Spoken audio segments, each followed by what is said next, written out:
নমস্কার। শুভ বিবাহের আজকের পর্বের রিভিউ নিয়ে বাংলা সিরিয়াল সমাচার তোমাদের সামনে চলে এসেছে। শুরুতেই দেখা যাচ্ছে যে সুধা রেশমির শাশুড়ির গলায় রেশমির হার দেখে বলছে, এটা তো জ্যোৎস্নাদি আর আশুতোষ জামাইবাবু মিলে রেশমিকে দিয়েছিল, তাহলে এই হারটা ওনার গলায় কেন? তখন ঝিনুক প্রশ্ন করছে যে কি ব্যাপার, এই হারটা আপনার গলায় কেন? বলে আমার গলায় কেন মানে আমি আমার বৌমার হার পরেছি, তাতে তোমাদের কি? বেরিয়ে যাও এখান, এক্ষুনি বেরিয়ে যাও, আমাকে বেরোতে হবে এক্ষুনি। বলে কোথায় যাচ্ছেন আপনি? বলে সেই কৈফিয়ত আপনাদেরকে দিতে পারবো না। মিস্টার ঘোষাল কোথায় সেটা জিজ্ঞাসা করছে। বলে আমি জানি না। বলছে উনি কখন কোথায় যান আমাকে বলে যান না। তখন বলছে ঝিনুক বলছে আর কি যে দেখি আপনার ব্যাগটা, দেখি আপনি কোথায় যাচ্ছেন, মানে ব্যাগটাকে বগল দাবা করে রেখেছে। সবার সন্দেহ হচ্ছে ওনার উপরে। উনি তখন ছাড়ছেন না, বলছেন যে আমাকে যেতে হবে এক্ষুনি, মিস্টার ঘোষাল আমার জন্য এয়ারপোর্টে অপেক্ষা করছে, আমরা ইউরোপে যাচ্ছি। তখন সুধা বলছে মানেটা কি? একটু আগেই তো আপনি বললেন যে আপনি জানেন না যে উনি কোথায়।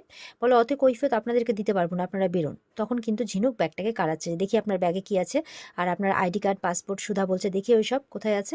এই বলে ব্যাগটা নিয়ে কাটতে গিয়ে ব্যাগের ভেতরে ঝিনুক দেখছে যে রেশমির সমস্ত গয়নাগাটি। তখন বলছে এই দেখ, রেশমির সমস্ত গয়না নিয়ে ইনি পালিয়ে কেটে পড়ছিলেন এখান থেকে।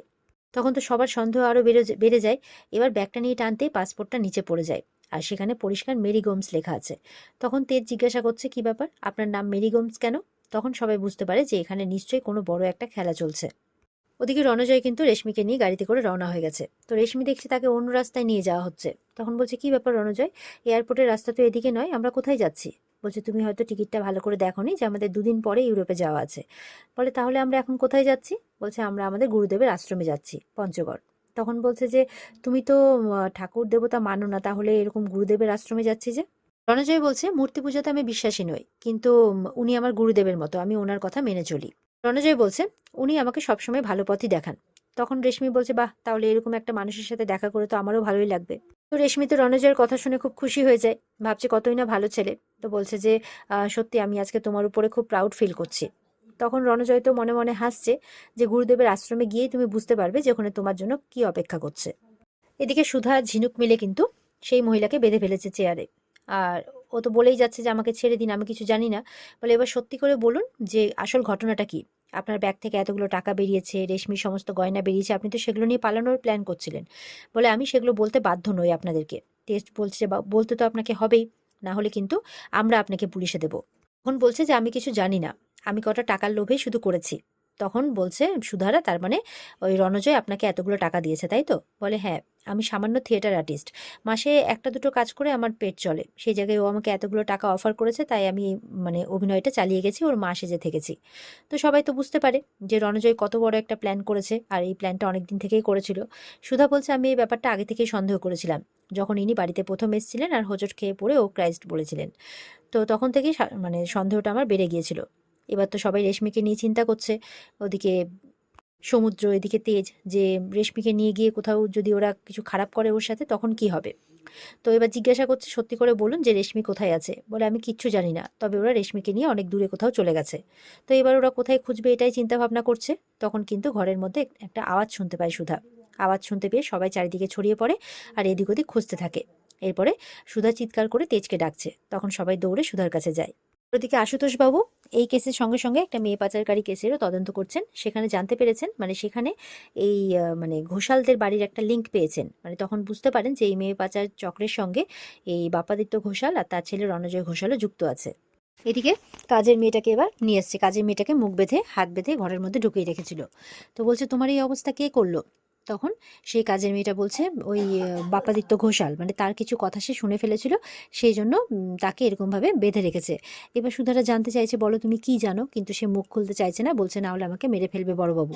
বলে কেউ কিচ্ছু করবে না, আমাদেরকে বলো, তোমার সেফটির দায়িত্ব আমাদের। তেজ বলছে, বলছে আপনারা কেউ বাঁচাতে পারবেন না আমাকে, আমি মুখ খুলবো না। তারপর অনেক করে রিকোয়েস্ট করাতে বলে যে এই এদের বাড়িতে আমি অনেক দিন ধরেই কাজ করি, কিন্তু এরা দুজন মোটেও ভালো না। এই যে এনাকে এনাকে মা সাজিয়ে নিয়ে আসা হয়েছিল এই বাড়িতে। আর ওই ওই ছেলে রণজয়, ও এই ফ্ল্যাটে অনেকগুলো মেয়েকে নিয়ে আসতো, তারা কিছুদিন করে থাকতো, আবার যে কোথায় চলে যেত। তারপর থেকে কিন্তু মেয়েগুলোকে আর পাওয়া যায়নি। তো তারা কিন্তু মোটেও ভালো নয়। আর এই ফুটফুটে মেয়েটার কিন্তু কপাল পুড়েছে। সে যখন থেকে এই বাড়িতে আসে, ওই যখন দুধে আলতায় পা দিয়ে ভেতরে ঢুকছিল, তখন দুধে আলতার থালায় আমাকে দিয়ে কাঁচ মিশিয়ে রাখা হয়েছিল। মেয়েটার কিন্তু অনেক কষ্ট দেওয়া হয়েছে, মেয়েটার কিন্তু কপাল পুড়লো। আমি বিশ্বাস করুন, আমি এগুলো ইচ্ছে করে করতে চাইনি, কিন্তু আমাকে ভয় দেখিয়ে এগুলো করানো হয়েছে। আমি এইসব কিছু দিদিমণিকে চেয়েও বলতে পারিনি, চোখের সামনে দেখতে পেয়েছি তাকে ঠকানো হচ্ছে, তাও আমি চুপ করে থেকেছি। সমুদ্র তো কিছুই বুঝতে পারছে না এসব কি হচ্ছে। আমি প্রথমে ভাবছিলাম রণজয় ভালো ছেলে নয়, এখন দেখছি ওর বাবার চরিত্রও ভালো নয়, কি হচ্ছে এইসব। তখন বৌদিকে জিজ্ঞাসা করলে তার বৌদি বলছে, তোমাকে আমি পরে সবটা বুঝিয়ে বলবো সমুদ্র ওর বাবার চরিত্রের কথা, এখন বলতে পারছি না, এখন আগে আমাদের রেশমিকে বাঁচানোটা বেশি করে জরুরি। তো সবাই তো চিন্তা করছে। সুধা আর তেজ বুঝতে পারে যে তাদের বোন মেয়ে পাচার চক্রের শিকার হয়েছে। সুধা বলছে তার মানে এতদিন ধরে যে রেশমিকে কিডন্যাপ করা হচ্ছিল সেটা এদেরই গ্রুপ করছিল। তাদের সামনে কিন্তু পুরো ব্যাপারটা পরিষ্কার হয়ে যায়। আর ততক্ষণে কথাবার্তা বলতে বলতে আশুতোষ ওখানে চলে আসে। এসে বলছে, সুধা, আমাদের সন্দেহই ঠিক, আমরা এতদিন ধরে যেই মেয়ে পাচারকারী দলকে ধরার চেষ্টা করছিলাম সেই র্যাকেটের মাথায় হচ্ছে এই বাপাদিত্য ঘোষাল আর রণজয় ঘোষাল। আমাদেরকে রেশমিকে যে করেই হোক উদ্ধার করতেই হবে। তখন সেই মহিলাকে জোর করায় কাজের মেয়েটি বলছে, আমি শুনে ফেলেছি যে ওরা রেশমিকে অনেক দূরে কোথাও নিয়ে চলে যাবে আর ওখানে গিয়ে নাকি কারোর হাতে তুলে দেবে। এটা শুনে সবাই তো আরো বেশি করে চিন্তায় পড়ে যায় যে এবার রেশমিকে তারা কোথায় খুঁজবে। এবার তো আশুতোষ ওদেরকে জিজ্ঞাসাবাদ করছে, চিৎকার করছে সেই কাজের মেয়েটির উপরে, সত্যি করে বলুন আর কি জানেন আপনি। বলছে, বিশ্বাস করুন আমি কিছু জানি না। তখন সুধা বলছে, মানে একটু আস্তে কথা বলতে বলছে আশুতোষকে, আর সুধারা জিজ্ঞাসা করছে। তখন উনি বলেন, হ্যাঁ একটা জায়গার নাম তো উনি বলছিলেন যে কোথায় নিয়ে যাবেন, কিন্তু কিছুতেই মনে করতে পারছি না। তখন অনেক মনে করার পর নামটা বলে পঞ্চগড়।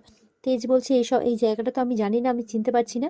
তখন আশুতোষ বাবু বলেন, আমি জানি, এটা শহরের বাইরে দীপুর যাওয়ার দিকে পড়ে একটা ছোট্ট গ্রাম। সুধা বলছে, কিন্তু ওই গ্রামে নিয়ে গিয়ে তুমি কি করবে? তখন বলছে, সেটা তো ওখানে গেলেই জানা যাবে। তেজ বলছে, মনে হয় না খুব বেশি দূর গেছে, আমাদের এক্ষুনি রওনা হতে হবে।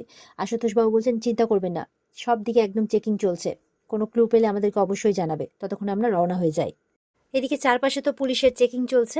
তো এবার আশুতোষ বাবু ফোন করে পুলিশকে আরো জানিয়ে দেয়, ফোন ছবি পাঠিয়ে দেয় ওই রণজয় আর রেশমির, যে ওদেরকে দেখতে পেলেই আটকাতে হবে, সবটা ডিটেলস বলে দেয়। তখন বলে ঠিক আছে।